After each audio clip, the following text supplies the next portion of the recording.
It's got Africa's biggest population and it's enjoyed democracy since 1999. But kidnappers are demanding 100 money. students kidnapped from a school in Nigeria's Kaduna state. Armed groups have killed more than 36,000 people in the past 10 years. The only way to end kidnapping is for societies to take a stand that we will not pay. Burdened by inflation, economic stagnation. Despite being Africa's largest economy, it does have high unemployment at more than 33%. Nigerian security forces shot and killed at least 12 people taking part in peaceful protests last night in the country's largest city, Kidnappings, attacks by armed groups and criminal gangs, corruption and a lack of jobs. So where does Nigeria go from here? You have no other country except this one. And only you can build this. What I beg you is that you must, like Olisa pleaded, get up and decide to join politics. Get up and decide to be part of it.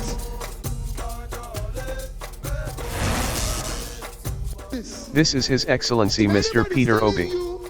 He was at one time a governor of a state, Anambra. Currently, he is the presidential candidate for the Labour Party. However, even long before now, he has exuded confidence, voicing out his views, which may be at odds with the ways of political office holders and what is currently on ground. Let us look at his track record performance as a governor, to see if we could find what drives the moral confidence and what is building the wave of support that he is finding. Let's eat the rice first. Say, we cannot allow these people. It is your future that are toying with, including me. We've wasted your time. The greatest problem we face is not just corruption, but even indiscipline and irresponsibility of office holders. There's nowhere in the world you see somebody who is supposed to be a custodian of the law breaking the law consistently, except in this country. Everything about the money Mr. Peter Obi left is documented. In management of funds, Anambra became the first state to commence sub-sovereign wealth savings, the first of its kind in sub-Saharan Africa. At a time many governors were leaving huge debts for their states, Peter Obi left $500 million in investment as well as local and foreign currency, including $156 million in dollar-denominated bonds. The most financially stable state in this country. If you don't know, the day I left, I had in Access Bank, a bank in Nigeria, $50 million. I repeat, $50 million. And about 7 billion naira. It's a bank in Nigeria. I'm sure Access Bank people are here. You can go and verify. I have in Fidelity Bank, a bank in Nigeria, a bank in Nigeria, $55 million, $55 million, and over 10 billion naira. I had in Diamond Bank, a bank in Nigeria, $50 million. What I had the day I left was $155.4 million. By yesterday, in terms of the yield, because we called it future generation money and was supposed to terminate at 2050. By yesterday, it was worth $185 million. If you multiply it today, that is about 500. Because when you hear that Peter Obi left 75 billion, if anybody doubts it, call me. I know where the money is. I kept it. When Mr. Peter Obi handed over power, he organized what was called end of tenure report, and he invited everybody. He went to that forum with the President Governor, His Excellency Chief Willie Obiano. And there were all the bank managers there. And he read his account, what he is handing over to his predecessor. Mr. Peter Obi said 75 billion naira cash and investment is clearly written. And he broke it down. Talking about the cash, as at the time he left office, he invested 26.5 billion naira in 3 banks. He used to buy foreign denominated bonds. Access Bank, Diamond Bank, and Fidelity Bank. And then he said that the state had about 26 billion in local currency. But let me even use this opportunity to tell you that it's even more than that. The money he left is actually over 37 billion naira in liquid cash, and then 26.5 billion in foreign denominated bond. During his tenure, the Nigerian Debt Management Office rated Anambra as the least indebted state. The state under him did not borrow or raise bonds for her various projects. The Nigerian Senate also rated Anambra as the most financially stable state in the country. Building relationships between Anambra State and other countries such as USA, Britain, Russia, European Union, Belgium, Israel, Venezuela, and others. Attracted big Fortune 500 companies like SAB Miller, Distal, and Attraction of foreign investment. For the first time in the history of Anambra State, ambassadors and high commissioners of notable countries such as United States, Britain, Russia, European Union, South Africa, Belgium, Israel, the Netherlands, Canada, among others, visited the state. Development partners such as UNDP, UNICEF, the World Bank, DFID, the European Union, etc., who previously did not have presence, started working with the state. Anambra was consistently adjudged one of the best states in development partnership and commitment to reforms for good governance. He was recognized as best governor by the Millennium Development Goals Office, OSAP-MDG, and the UNDP in the implementation of their programs in Nigeria.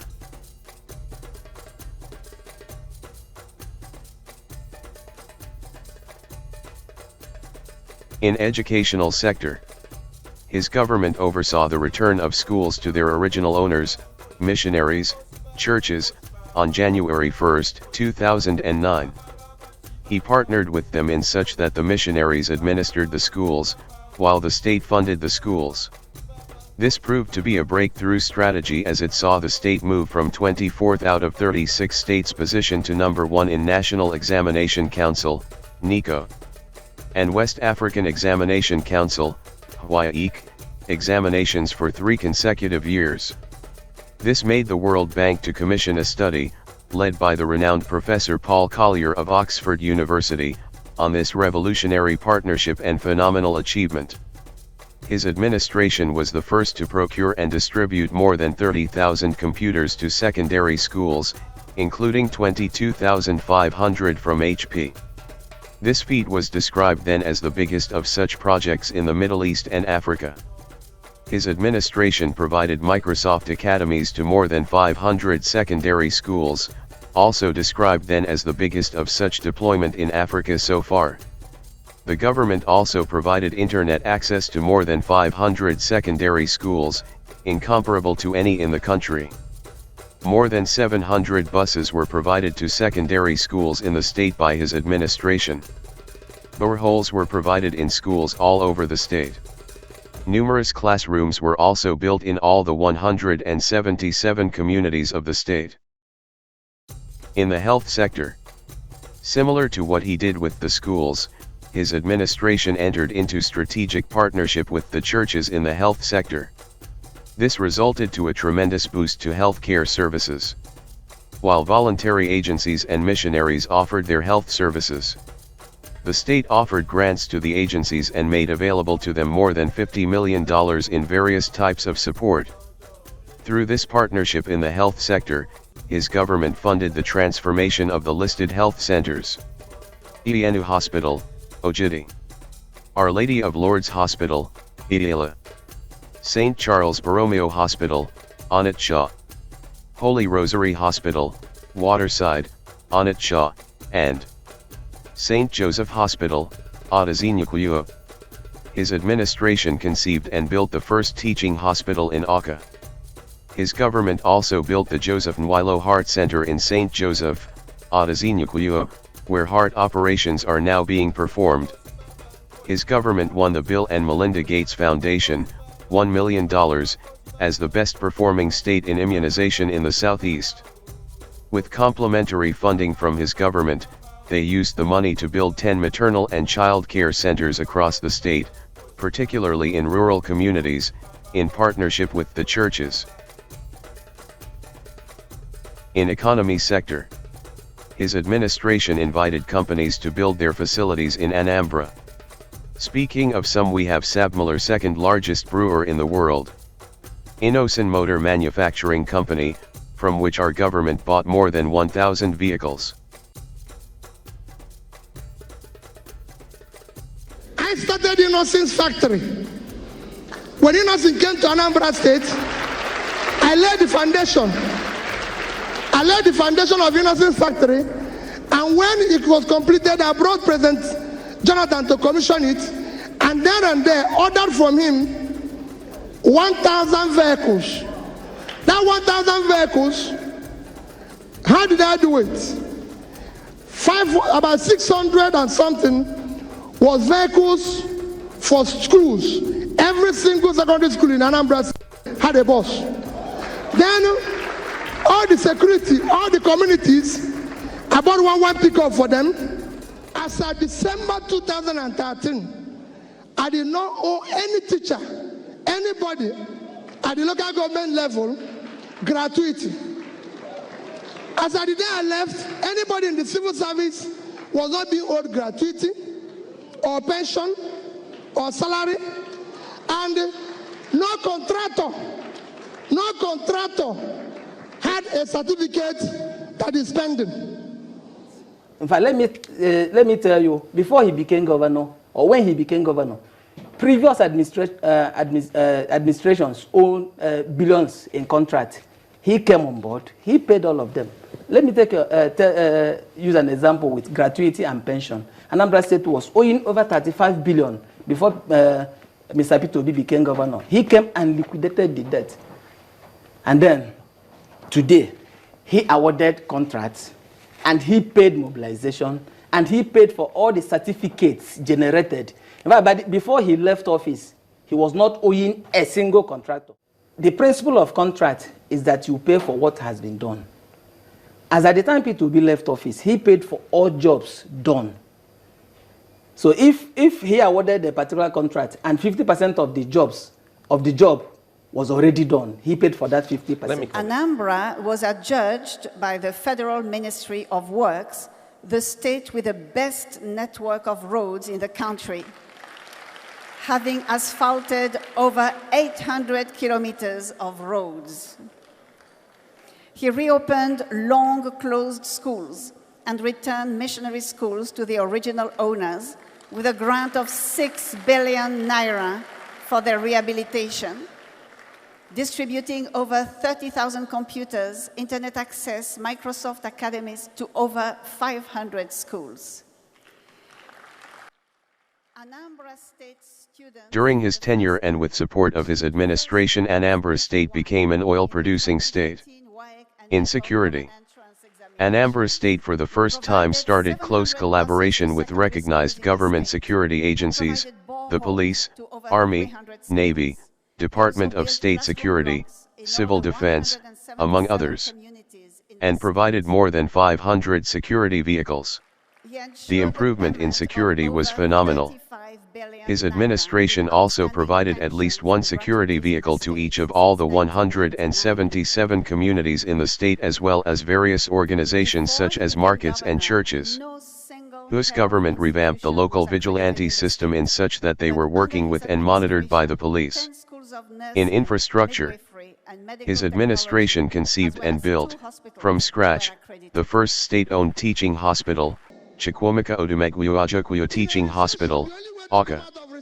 His government commenced the planned development of the Igbarium campus of the Chikwamaka Odumegwuajokwuyo University, including the fencing, construction of internal roads, electrification, construction of the Faculty of Law, auditorium, administrative block, Faculty of Agriculture, management building, among others. His administration built the first secretariat complex to house state government ministries that were hitherto scattered around the state. His government attracted the World Bank support on erosion, National Erosion and Watershed Management Project, NEWMAP, to Anambra State.